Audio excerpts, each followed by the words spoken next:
మంచి విషయాలు తండ్రి గురించి, తండ్రి పేరు అంటే ఏంటి అనేది,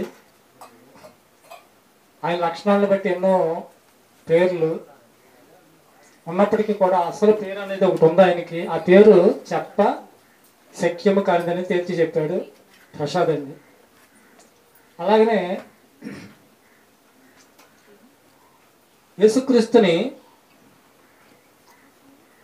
ఎందుకు నమ్ముకున్నాము అని ఎవరినైనా అడిగితే వాక్యం తెలిసిన వారు ఏమన్నారంటే పరలోకం వెళ్ళటానికి యేసు ప్రభు నమ్ముకున్నామని చెప్తున్నారు.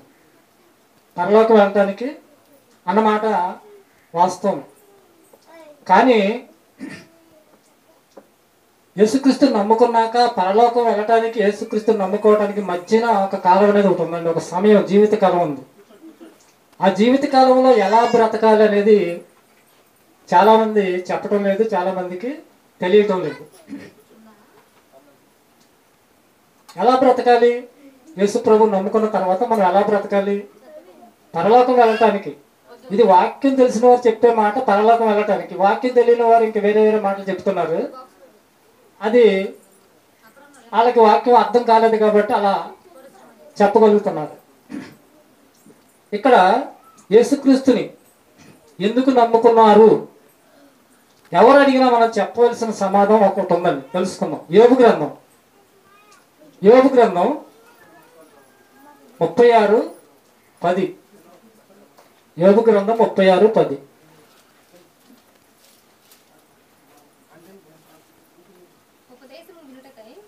ఉపదేశము వినుటకై వారి చెవిని తెరువు చేయము, పాపము విడిచి రండి. మంగళ యేసు ప్రభు నమ్ముకున్నాక ఉపదేశం వినాలంటండి. ఉపదేశం అంటే దేవుడు చెప్పిన మాటలు, దేవుని వాక్యం వినాలి. యేసుక్రీస్తుని అంగీకరించాము, బాప్తిసం తీసుకున్నాము, పరలోకం వెళ్ళిపోతున్నాము అనే ఆలోచన మంచిదే. కానీ ఇదన్నీ జరగాలి అంటే, పరలోకం ఖచ్చితంగా చేరాలి అంటే మంగళ ఉపదేశం అంటే ఉపదేశం వినని వారు పాపం విడిచి రండి ఉపదేశం వింటారు అంటే దూరంగా ఉన్న వాళ్ళు, వాక్యం తెలియని వాళ్ళు ఇదంతా కూడా పాపంలో ఉన్నారా? ఉపదేశం వినకపోతే మనిషి పాపం చేస్తాడు అంటే ఖచ్చితంగా చేస్తాడు. ఉపదేశం వినకపోతే నువ్వు పాపం మానలేవు. ఎందుకంటే ఇప్పుడు అన్యులు భక్తి చేస్తున్నారండి, క్రైస్తవులు భక్తి చేస్తున్నారు. కానీ ఇక్కడ మనం పరలోకం వెళ్ళాలని మనం అనుకుంటున్నాం. అన్యులు కూడా, వాళ్ళు కూడా వాళ్ళ బాడీలో అర్థం కావాలంటే వాళ్ళు కూడా మోక్షం అని, పరలోకం వెళ్ళాలని, స్వర్గానికి వెళ్ళాలని వాళ్ళు అనుకుంటున్నారు. కానీ ఇక్కడ ఒక మెలిక ఏంటంటే బైబిల్ అసలు మనిషికి పాపం అంటే ఏంటో కూడా చెప్పిందండి. పాపం అంటే ఏంటో కూడా చెప్పింది. మరి ఉపదేశం వినకపోతే పాపం ఎలా మానగలవు నువ్వు? ఉపదేశం వింటేనే పాపాన్ని మనం మానగలం. మరి మనందరం కూడా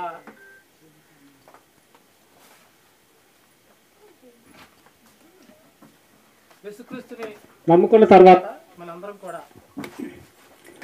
ఎక్కువగా మన తృప్తి కలిగి బతకమని ఆయన చెప్పాడు. ఇప్పటి వరకు తృప్తి కలిగి అంటే అత్యాశకు పోకుండా ఉన్నదాన్ని బట్టి, దేవుడిని ఇచ్చిన దాన్ని బట్టి తృప్తి కలిగి, నీకు అన్నీ ఉన్నాయి, అసలు ఏమీ లేని పరిస్థితి ఏం కాదు, ఉన్నదాన్ని బట్టి తృప్తి కలిగి బ్రతకమన్నాడు. మరి ఇలా తృప్తి కలిగి బ్రతకటంతో పాటు ఉపదేశం మనం ఎప్పుడు కూడా వినాలి. ప్రతి ఆదివారం కూడా దేవుని వాక్యం వినటానికి మనం చెవిగినట్లయితే మనకి ఎక్కువ జ్ఞానం తెలుస్తుంది. పరలోకం వెళ్ళటానికి కావాల్సిన సిద్ధపాటు తెలుస్తుంది. ఒక వారం వచ్చి 4 వారాలు మానేస్తే ఎన్ని పాఠాలు మిస్ అయిపోతున్నామండి, ఎన్ని జ్ఞానమైన మాటలు మనం కోల్పోతున్నాము. కాబట్టి పాపము విడిచి ఉపదేశం వినుటకు రండి అని దేవుని వాక్యం చెబుతుందండి. దేవుని వాక్యం దగ్గరకు రాకపోతే మనిషికి పాపం అంటే ఏంటో తెలియదు. కాబట్టి ఆ దేవుని వాక్యం వింటే పాపం మానుతాం. పాపం మానినప్పుడు మనందరం కూడా పరలోకం చేరటానికి, మనం అనుకున్నట్లుగా పరలోకం వెళ్ళగలగటానికి అవకాశం ఉంటుందండి.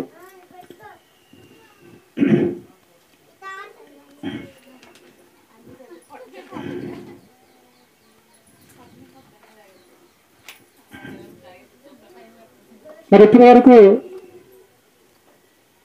ప్రసాద్ తండ్రి అయిన దేవుడి గురించి మరి ఆయన కార్యాలను బట్టి అనేక సందర్భాల్లో అనేకమైన పేర్లు మనకు చూపించాడండి. మహోన్నతుడు అన్నాడు, సర్వశక్తి గల దేవుడు అన్నాడు, ఉన్నవాడే అన్నాడు దేవుడు అన్నాడు, యుద్ధశూరుడు అన్న దేవుడు అని చెప్పాడు,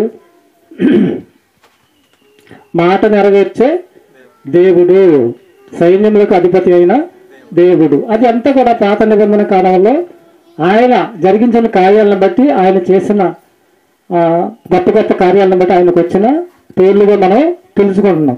యేసుక్రీస్తు వారి దగ్గరికి వచ్చేటప్పటికి ఆయన ఏమని పరిచయం చేశాడంటే, తండ్రి అంటే చాలండి, తండ్రి అయిన దేవుడు అంటే చాలు. ఒక్కొక్క మాట ఏమన్నాడంటే, మన తండ్రి అయిన దేవుడు పరిపూర్ణుడు. యేసుక్రీస్తు వారికి కూడా పేర్లు చాలా ఉన్నాయి.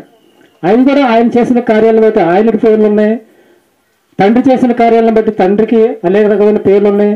అసలు పేరు అనేది ఒకటి ఉంది, ఆ పేరు మనకు ఎవరికి కూడా చెప్పశక్యము కాదని తేల్చి చెప్పాడు. అలాగనే ఈ భూమి మీద తర్వాత తండ్రి ఒక అబ్రహాం గారిని ఎలా చూపిస్తున్నాడో భూమి మీద అనేక మంది తండ్రులను చూస్తున్నాడంట.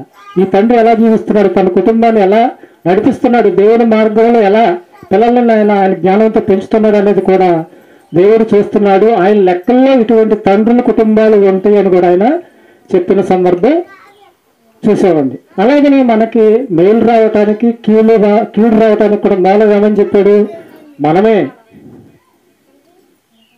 మూలం ఎవరో మనమే అని చెప్పాడండి. మనం దేవుళ్ళు సరిగ్గా ఉంటే,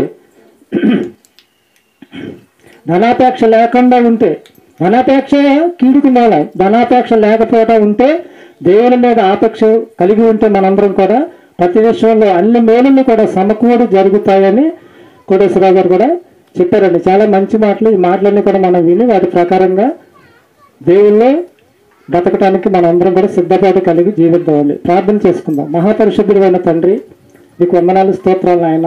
ఇప్పటి వరకు తండ్రి సర్వశక్తి గల దేవాది దేవుడు అయిన నీకున్న పేర్లు, అనేకమైన పేర్లు నాయన నువ్వు చూపించావు బైబిల్ గ్రంథంలో తండ్రి. నీ పేరును నాయన అసలు పేరు అనేది నాయన చెప్ప సఖ్యము కాలేదని కూడా చెప్పావు తండ్రి.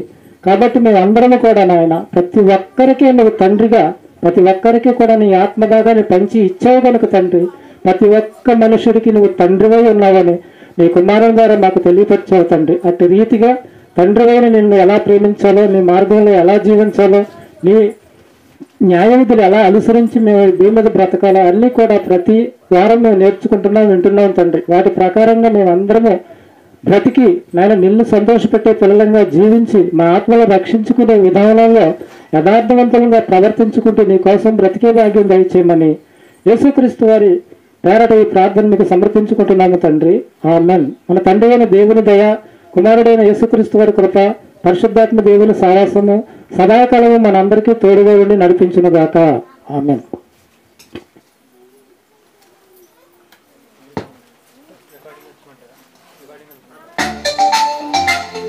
recording